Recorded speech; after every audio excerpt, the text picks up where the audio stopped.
I read 500 books in 5 years, and this is how I did it. 5 years is approximately 1,825 days. To actually read that many books within that time, you'd have to finish one book every 3.6 days.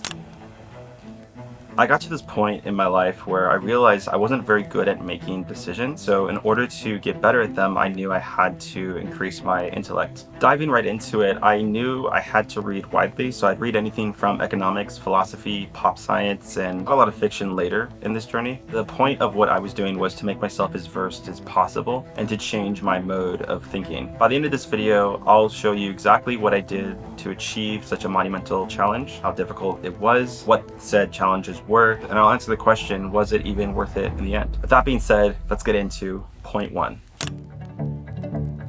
So when I started, I gave myself no limitation of the types of books I can ingest. Audiobooks were a part of that equation.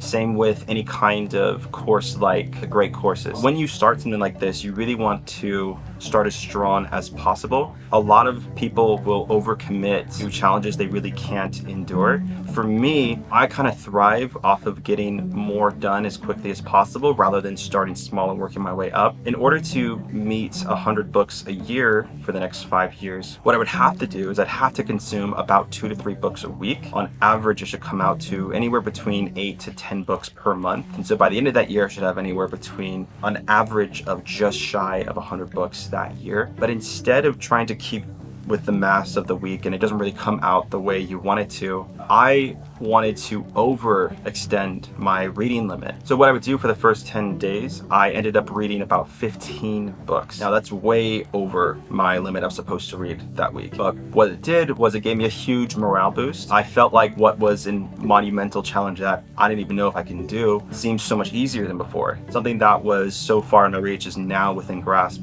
simply because I overextended myself. By the end of that month, I ended up reading a total of 25 books. And that was a quarter of what I was supposed to read for the entire year, already done within a month. The way how I was actually able to do this was a lot of the books I'd read were really small, consumable books. A lot of them were audible books. And when you learn how to ingest information slightly quicker, you can actually bring up your reading speed.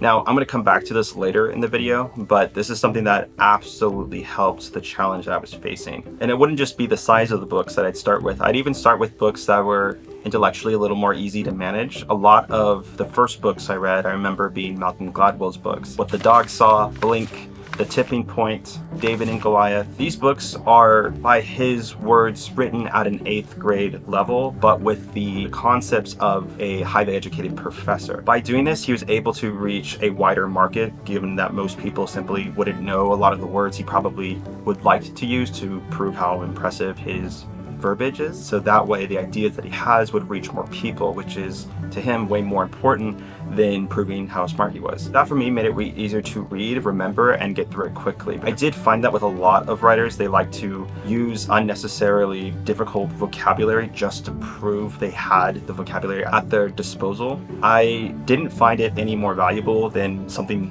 like this approach. So I don't even know if that's really the right way to go for authors, but I digress. My reading routine would be starting as early as I can in the morning, trying to get about 2 to 3 hours ingested.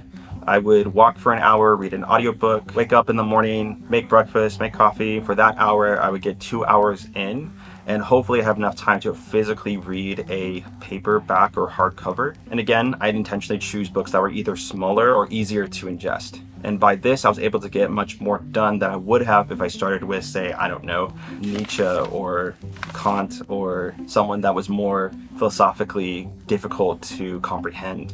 Not just because of the verbiage, but because the concepts they're trying to get across to the reader are so vast and beyond most people's comprehension. I really started easy and then working my way up over time. I found that to be way more encouraging to pursue the endeavor than if I had done it the other way around. One of the biggest edges it gave me, now I can actually miss a day of reading or a week of reading and I'm still ahead enough to not worry about it.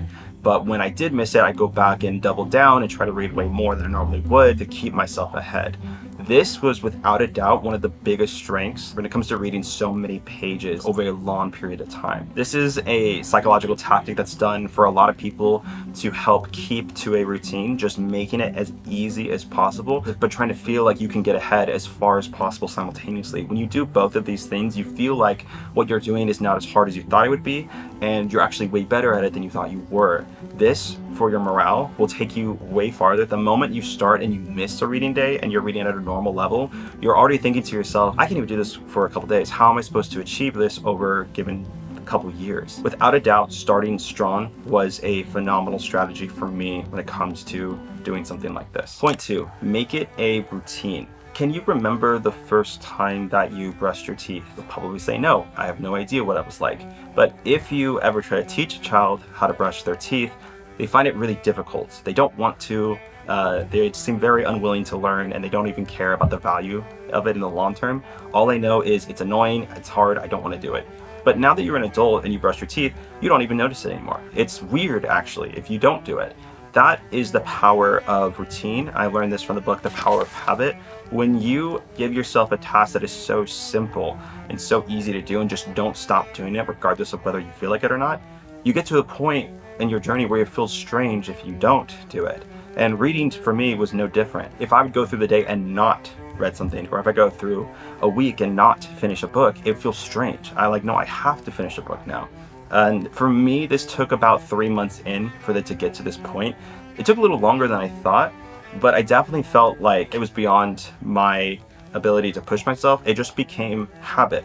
And once it becomes habit, it gets really hard to stop. And when it's really hard to stop, you'll pretty much know you're gonna be doing this for another 3 months on that alone, regardless of how hard it gets. Books like The Compound Effect or Atomic Habits would tell you to make it as simple as possible. And that does work for a lot of people, but as I said, for me, I did try to make it as simple as possible, but I also tried to increase my volume as well. So for me, I would say it's really important to keep it simple and make it so easy it's hard not to do it, but you'd also want to increase your volume to boost your morale. And like I mentioned before, you can increase your reading speed when it's an Audible book. What I learned pretty quickly, when you increase your reading speed by 2x, the average audiobook I found was about 8 hours to read, now only takes you 4 hours to read. So I came up with a pretty solid strategy that would guarantee that I would succeed by the end of the year. What I ended up doing was I would go work in an office from 8 to about 6 every day. I'd come home and I'd also work a part-time job while I was doing that. So I kind of felt like, how the heck am I supposed to read now? Well, what I found was when I wake up at 4 in the morning and I put on an audiobook at 2x speed, if I didn't stop that book, I would actually finish an entire book before I even got into the office. And that became a superpower when it came to achieving reading this many books. At that point, this felt inevitable. I would only have to do this 3 days out of the week, and that would guarantee that I am hitting my limit. If I wanted to get ahead, I could do this 4 or 5 times a week. And same thing, as long as the books were easy to ingest, I should be able to comprehend the information as well.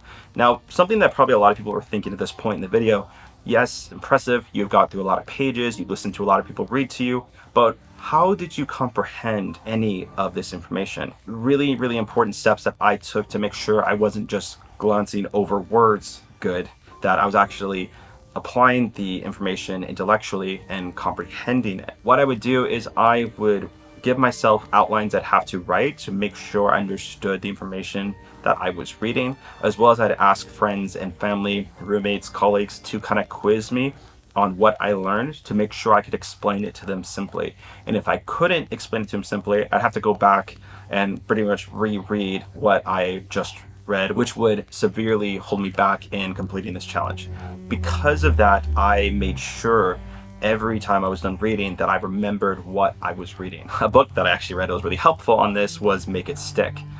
I'm definitely going to be talking about this in a later video.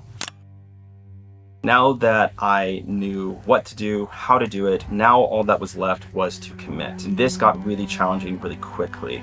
What I found later in doing this challenge, life seems to happen to you, regardless of what your plans are. Mentally, this was really draining for me. My full-time job was a video editor, which is mentally very fatigue-inducing, as well as it is mentally demanding.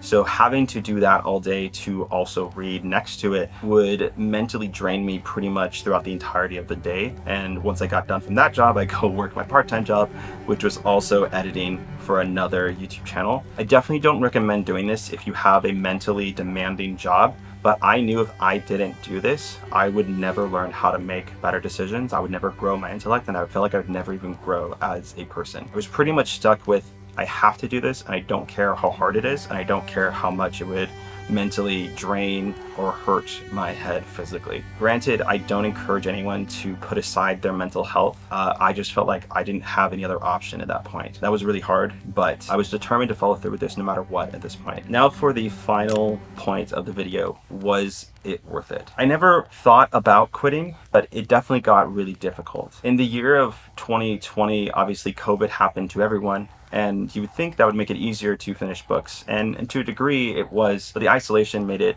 very, very challenging. A lot of times I would go weeks without seeing anybody outside of my wife. And reading all the time keeps you in your own world. Editing all the time keeps you within your own world. I was very internalizing everything, and it was getting to the point where it could be really overwhelming. During that time, our whole family went through a very hard season. Our dad passed away due to COVID. We've had multiple pets that got near death sicknesses. That also made it very stressful. And on top of all that, I ended up losing my job.